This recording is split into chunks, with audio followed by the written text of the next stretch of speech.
I mean, I low-key knew what was gonna happen. I wasn't complaining, okay? I wasn't complaining.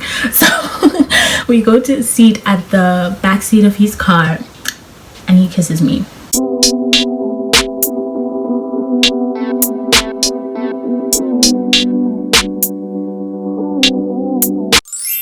Hey guys, welcome back to my YouTube channel. So I know I've been gone for such a long time. That's only because I literally didn't know what to film, and I was just procrastinating and I was just being useless.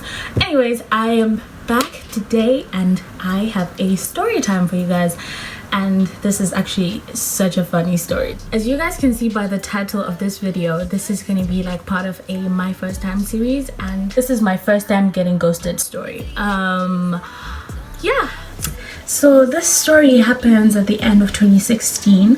I had just finished my Form 4. Form 4 in Eswatini is like, at the school I went to, is like Form 3 in Zimbabwe. So I just finished like Form 4 in Eswatini, and okay, it was before I finished actually, like before the end of the year, like it was during IP2 graduation. I was at KFC, and then I'm walking into KFC, I'm literally just minding my own business, and then I see this boy. Oh my god, like I see this fit that he was sitting with his friends. In my head I'm thinking, oh my god, he's hot, who's that? But I immediately recognized him because I had heard about him. I'll call him Patrick. I had heard about this Patrick, and I saw the people who were sitting with, and I automatically assumed it was him because it matched the description. So I asked one of my friends, I'm like, is that Patrick? And she was like, yes. But so she knew him. I think I don't even remember the story properly, but like I remember the stuff that matters, okay? So just forget about that. So I knew it was Patrick, and I went home after, because he had come to the school to see his friends graduating, and then obviously because he went to the school before, and then he went back home, and then I went back home. I messaged my friend who went to the school at the time. My best male friend went to the school that Patrick was also going to. So I messaged him and I was like, do you know Patrick? And he was like, yeah, of course I know Patrick, like he's best friends with my brother. And I was like, perfect, do you mind if I have Patrick's number? And he was like, are you sure? I was like, yeah, I'm sure. At the time I was shooting my shot, you guys. I was like, I'm a bad bitch, I'm gonna shoot my shot. So then he gives me Patrick's number, and I messaged Patrick, but I messaged him with a different name because I wasn't really sure if I actually wanted to speak to him. So that's why I kept myself like kind of anonymous. I had no profile picture, I literally just messaged him. I was like, hi, my name is Melissa, like I would like to get to know you and stuff. And he was like, hi Melissa, like tell me more about yourself. I don't even remember what I said, girl. So I was like, cool. Right, we kind of spoke, but it wasn't like a serious conversation. So so there, that happened, right? And then I had to go back to school for like a Form 5, like the beginning of Form 5, and I was like, cool. So then we lost contact then, but I still had his number. So I go back home for the April holidays, because even though I was in Eswatini, I would go to Zim like every single holiday. I go home for the April holidays, and I was bored. I was like, oh, by the way, I still have Patrick's number, so let me just message him and see, you know, if there's something there, you know. So then I decided to message him, and I messaged him with my second name. So those of you who don't know, my second name is Carioca. So I was like, hi, it's Carioca, how are you doing? And he was like, hi, I'm fine, but your name is actually Luisile.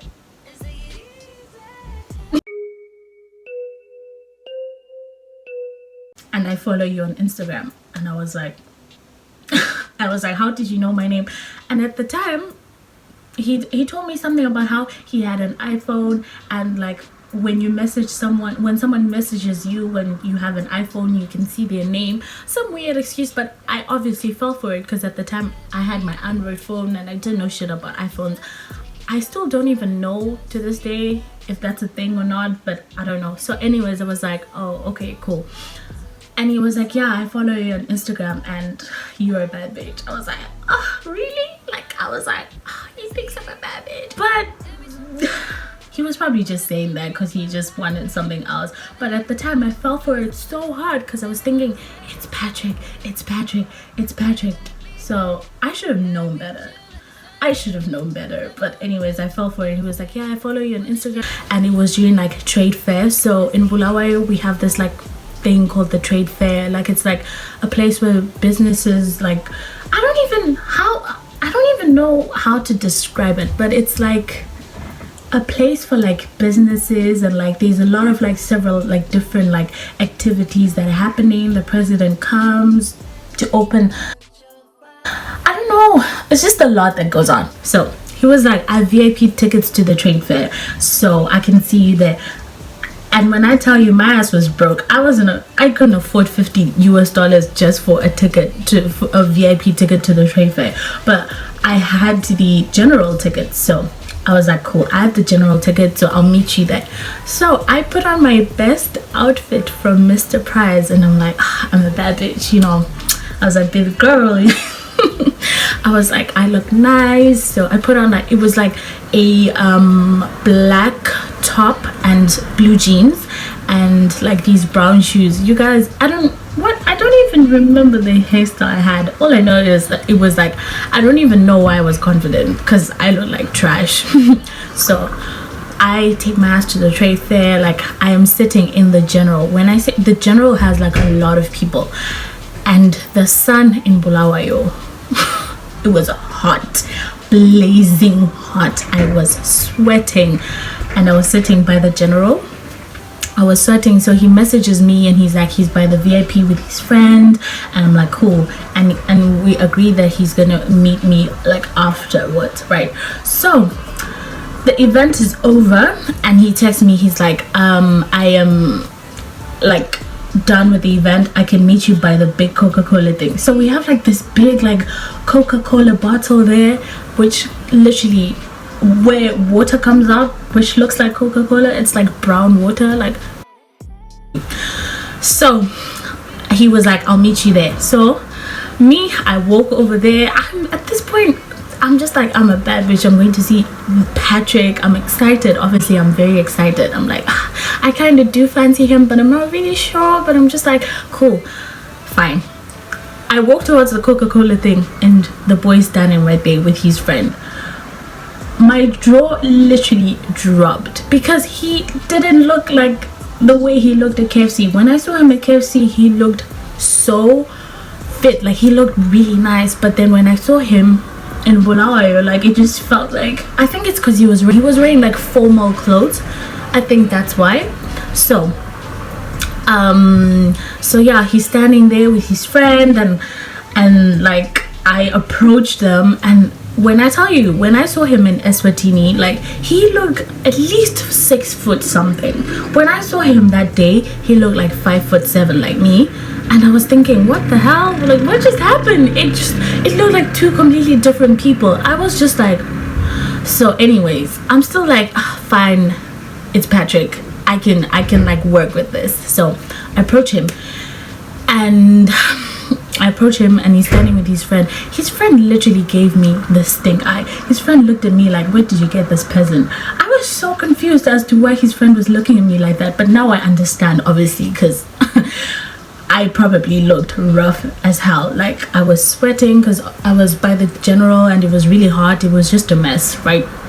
So I meet him, and he was like, hi, we exchange hugs. It was like, nice to meet you. So then he was like, my friend and I are going home, would you like me to like drop you at your house? I was like, nah, it's cool. So then they dropped me off in town. So then when I got home, he texted me, he was like, what are you doing on Monday? I was like, I mean, I can check my schedule. If I'm free, I can clear it up for you. I was like, wow, I used to think I was a bad bitch. So I was like, I'm not doing anything, we can meet up. And he was like, okay, I can pick you up from Hey Feliz. So Hey Feliz is like this restaurant in town. He was like, I can pick you up from Hey Feliz after school. I was like, cool. Monday comes, I'm excited. I put on my best outfit. I go and see him, get in the car. We drove to Hillside Dams. So it's like this place, this like, I would say it's a nice place, like in Bulawayo, where people just chill. People used to fish there because like these dams and stuff. It's really cool. So we drive to Hillside Dams and we park there. and we're just talking, and he's just asking me about the school. I'm asking him why he left. We're just having like normal conversations and stuff, and then his dad drives past us and he's like, that's my dad. I'm like, shit. It was weird. And obviously at this point it's getting late, and his mom calls him, and she's like, where are you? His mom was literally getting worried, because you guys know Zim parents, wow. So, and then he's like, then his phone dies, and he's like, can I use your phone to call my mom? Then he calls his mom with my phone just to tell her that he's fine and he's gonna be home, right? So so then obviously time is ticking and it's getting late, so he's like, and at this point I kind of also have to go, right? And he's like, let's go sit at the back seat of my car. I'm like, cool. Cool. I mean, I low-key knew what was gonna happen. I wasn't complaining, okay? I wasn't complaining.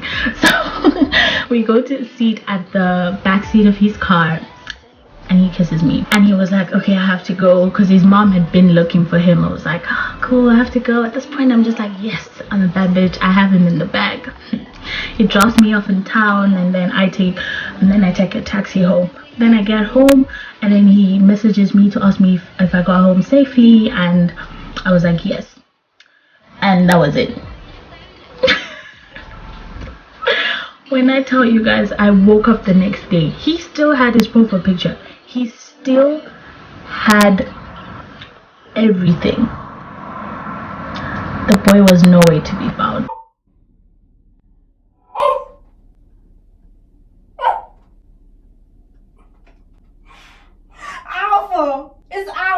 Literally nowhere to be found.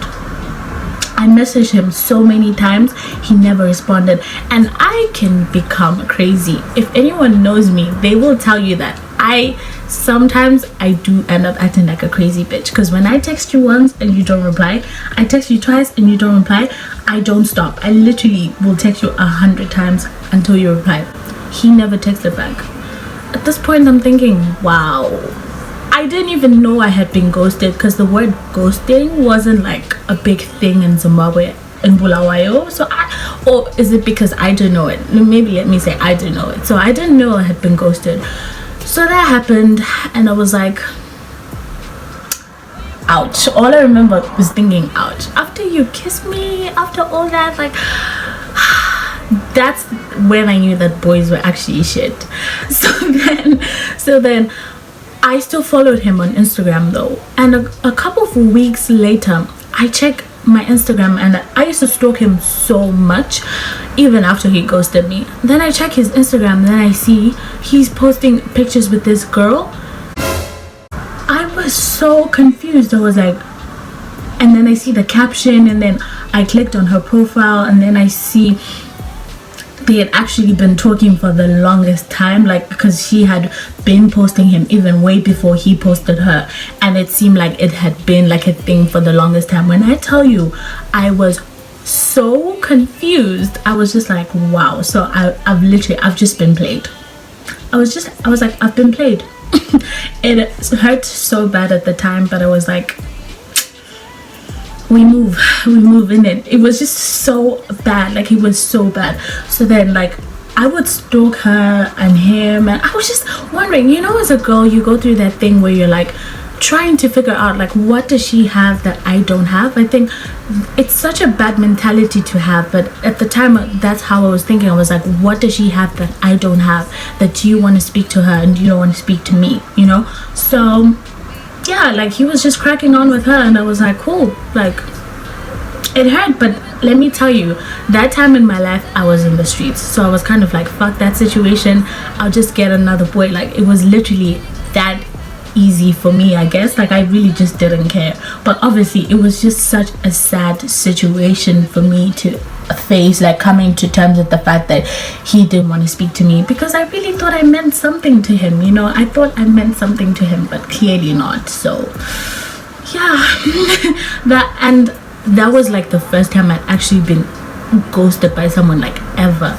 And I was actually thinking about it recently. I was like, oh, that was actually the first time I was ghosted, and I thought it was so hilarious. The ghosting is something that happens to the best of us. You guys, like, if you're a person and you've never been ghosted in your life, kudos to you. So if you guys like the story, please give it a big thumbs up, and don't forget to watch my other videos, comment, subscribe. Tell me what other story times you guys would like to hear, and you can share your experiences of being ghosted in the comment section. Like, yeah. So yeah, like I said, like, comment and subscribe, and I'll see you in my next video.